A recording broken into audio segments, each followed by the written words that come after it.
somewhere you carry an image in your mind of a forest.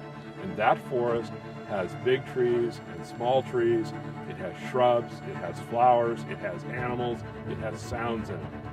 If you go to a forest that is just managed for lumber production, then it doesn't have those things. It does not look like the forest that you carry in your mind. An FSC forest is pretty much that forest. You're watching reSource, a monthly show about the latest sustainable technologies and practices being implemented by architects, builders, engineers, and manufacturers. I'm your host, Anna Lilia. Today we're talking about lumber, from a tree in the forest to the framing that supports your new home. Conventional wood frame construction is the predominant building method used for residential projects in the U.S., and wood itself is one of the most commonly used building materials worldwide. However, not all wood is created equal. We're going to visit Duncan McKenzie at the Natural Forest Distribution Yard in California to talk about how sustainability relates to the lumber industry. Well, this is 100% stock, and here's a chain of custody number for the mill that produced Duncan it. has for a long time been at the forefront of providing lumber certified by the Forest Stewardship Council, or FSC, an international organization dedicated to promoting responsible forest management. As the FSC puts it, in many forests around the world, logging still contributes to habitat destruction, water pollution, the displacement of indigenous peoples, and violence against the people who work in the forest and the wildlife that dwells there. The link between logging and these negative impacts can be broken, and forests can be managed and protected at the same time. Improper logging methods not only disrupt ecosystems and biodiversity, but the deforestation associated with logging, because trees naturally remove carbon from the atmosphere, has also been estimated to account for 17% of global carbon dioxide emissions each year. We'll take you to an FSC certified forest to see firsthand an environmentally friendly and economically viable management plan, and contrast that with a clear-cut forest. But first, we're going to visit the Conscious Bill Lab, where the foundation has been poured and they're ready to begin framing.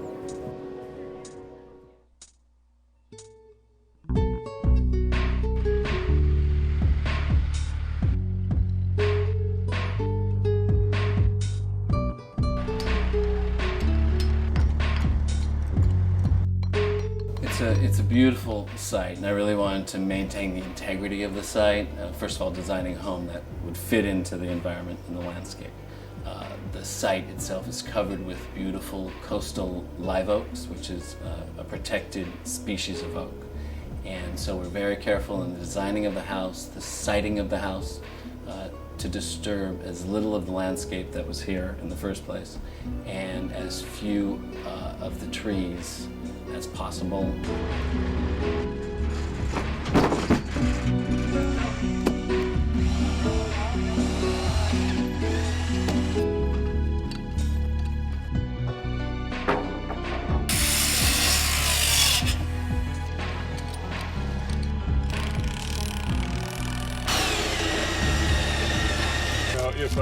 If an architect or a homeowner, builder really want to know that they're getting something that's being grown and managed in a sustainable way, that's really the assurance that FSC gives you. Because sustainability is a very funny word. You know, some people choose to define sustainability by the fact that they can continue doing it. Well, they can continue to clear cut and grow trees as long as you let them get away with it. So what's the definition of sustainability? To me, it's what is really healthy and best and natural for a forest. So it's been a really exciting week and a half here at Conscious Build 1. We've gotten the FSC certified lumber delivered, and the framers have done an extraordinary amount of work in that amount of time, in a week. We've gotten most of the first floor completely sheeted out and framed. They're standing up the walls in the living room now. The silo was delivered and pieced together. That was an extraordinary process, watching that go up.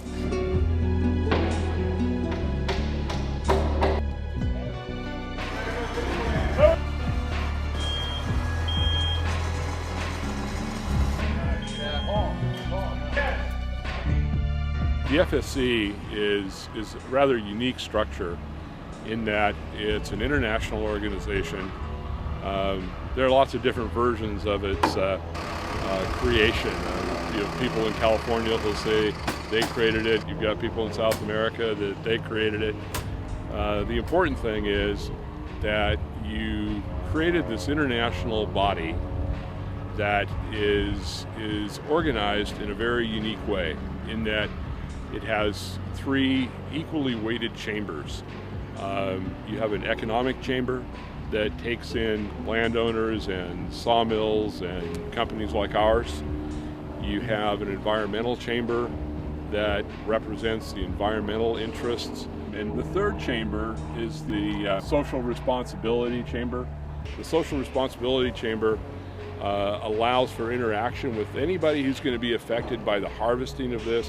How else is that land used? How is it used for recreation? What other values are there for the community? When you go to South America, it takes on a lot more flavor of labor and what we would view as pretty fundamental rights. Most people don't know that right here in California, clear cutting is taking place and that wildlife habitat is being devastated. Erosion is occurring where mud and debris gets washed down into the streams and into lakes and rivers, and that chemicals are being applied across these mountainsides. We know that clear cutting like this is not only not good for wildlife, but we know there's alternatives that can be much softer on the environment, much more gentle, in harmony, and that people can take wood and get their products without massacring the habitat or wiping out the species that are affected by clear cuts. I've spent lots of time in the jungle, and I've watched legitimate towns develop where they now have a school, they have infirmaries, they have doctors, they have medical care that they've never had. And if you leave that location and travel by 4x4 for 100 miles, you go someplace where you literally have got people living under a blue tarp, running around with a chainsaw and a machete, clear cutting the forest. So the difference of FSC certification in a place like Brazil or Bolivia is huge.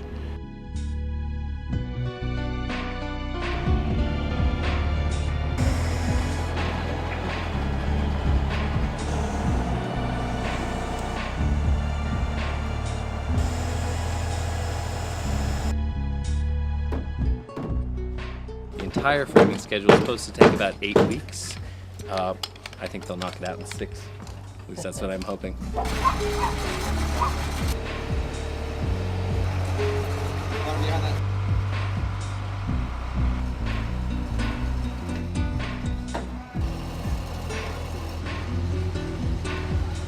The local lumber company, Hayward Lumber, supplied all of the FSC certified lumber for this project.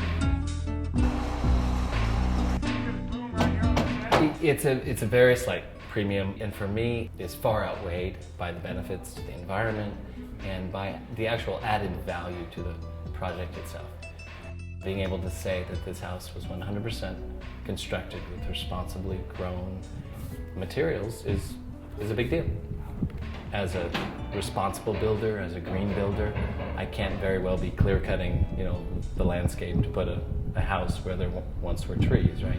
And along those lines, it was very important to me to use lumber in this house that was responsibly grown, responsibly cut, FSC lumber. One of the things that's confusing to a lot of people and probably worth giving comment on is you have kind of different levels of FSC certification in that most of the material you see in here is FSC pure or 100% FSC, where all of the logs, all of the timber is from an FSC forest. You do have a criteria called FSC mixed, which has undergone some changes, but you wind up with a mill working with a percentage of their timber that is FSC. and that can range from 10% to 75%. And we get pulled into it occasionally, but to the most committed of consumers, it's a frustrating thing to think they're buying FSC and then find out that it's a percentage that they're dealing with. Organizationally, one of the other things to realize with FSC is that this truly differentiates it from any other certification scheme that exists in the world. And that's what's called a chain of custody, so that the consumer knows that they're getting an FSC product. You start that in the forest. Individual forest managers are given a chain of custody number under a forest management certificate, and those logs are tracked. They're branded and identified with that number as they move to a sawmill. The sawmills, in turn, are chain of custody certified, so that the sawmill has a distinct number that they put on the lumber.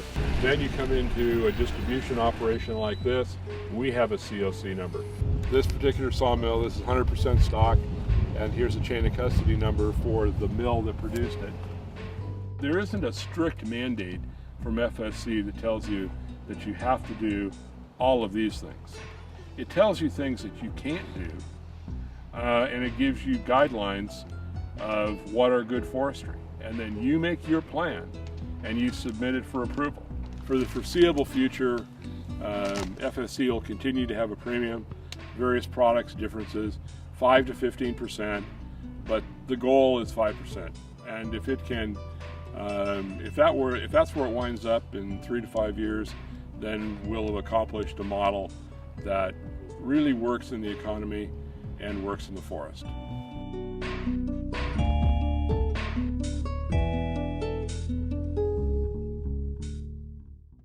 Since the creation of the FSC in 1990, great steps have been made toward improving forest management worldwide. Last year alone, there was a 40% growth in chain of custody certificates, and there are an estimated 94 million hectares, or about 232 million acres of FSC certified forests worldwide. However, the vast majority of lumber still comes from uncertified forests. In fact, only an estimated 2 to 5% of all wood products in the U.S. currently come from FSC certified forests, and only 10% are certified between the two leading systems, FSC and SFI. This particular part of the coast is a very productive area. We're in the coastal zone, close enough to the ocean to have fog, so we have good redwood, we have good growing soil, we have plenty of rain in the winter, which we're sitting watching right now. We got involved with Smartwood about, 10 or 15 years ago. And we've been logging and managing forests in this manner for a long time, probably longer than Smartwood's been in business. When we came in here the first time in the 1960s, the timber was too small to log or even thin out, so we left it. We came back 17 years ago and we took out a tree over there and one behind me. Now this time, we were in here in September, which was, 4 months ago, and we took out this tree and one over there and one down in there. So what we're doing is we're thinning it out each time. Say if our productivity units, the property is growing 350,000 board feet a year. Our productivity unit would be one that could produce about 250,000 board feet cut.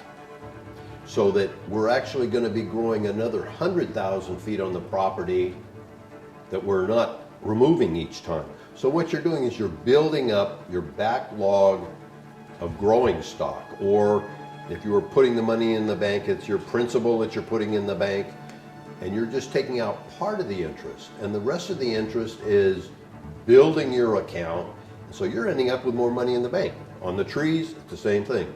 The forest actually dictates what you do, not your checkbook.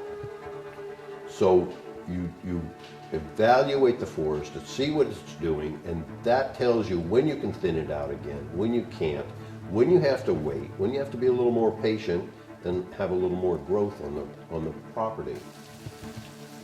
The FSC really follows through on making sure that stuff is coming off certified forest.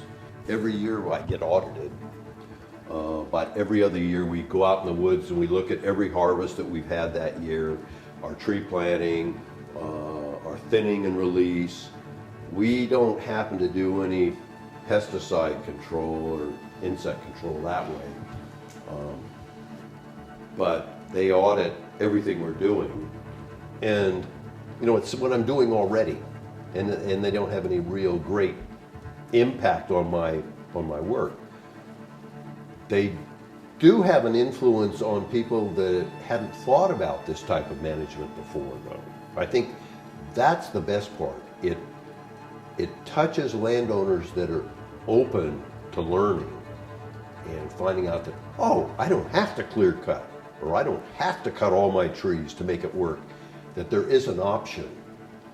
They can manage their forest for good productivity as well as good recreation and good forest health and everything. And that's where I think the Smartwood and FSC thing really helps. You know, you can cut a stand so heavy that you can't enter it again for 40 years. I had one client that was 10,000 acres, and we actually managed it the same way we're managing this 500. And on 10,000 acres, we actually had it set up so that we had a unit every year. Right next to this 10,000 acres was about a 5,000 acre ranch. And they worked at that 5,000 acres and they cut everything that they could. It wasn't clear cut, but they cut everything down to about this big. Everything that was merchantable at that time that they could get out. Since then, that property hasn't been logged again. Since almost 50 years. Almost 50 years. In the meantime, the last about 7 or 8 years ago, they actually ended up just selling the property. The 5,000 acres, never logged it again. It wasn't really productive enough to go in back and make another massive logging operation again. During that same period, we were logging on the 10,000 acre piece a little bit every year. And the difference in stumpage, which is what a landowner gets when they sell their timber, they got $10 a thousand board feet for their timber, on the whole 5,000 acres. Well, now, on that same parcel next door, we're getting, I'm not working on it now, but the fellow that's working on it is getting right around $750 a thousand board feet. So there's give and take and goods and bads and all this kind of stuff. And this, I kind of like the idea of the continuing management and carrying things on a long-term basis with a little bit of activity, a little bit of cash flow, and a little bit of everything. You know, I guess it's moderation.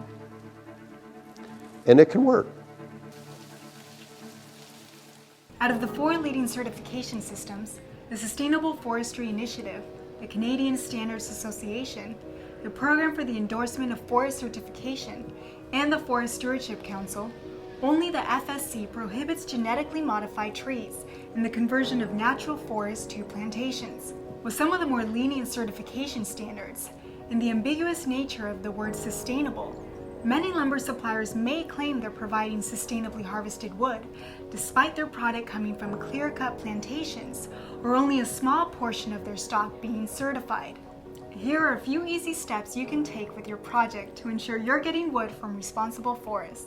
First, identify all of the wood products in your project.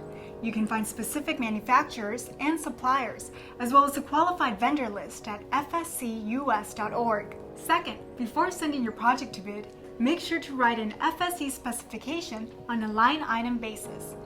Once you've accepted a bid, make sure to outline an FSC product accounting form, which can also be found at the FSC website. Another aspect to consider is the use of reclaimed wood or lumber from a building that's going to be demolished wherever possible.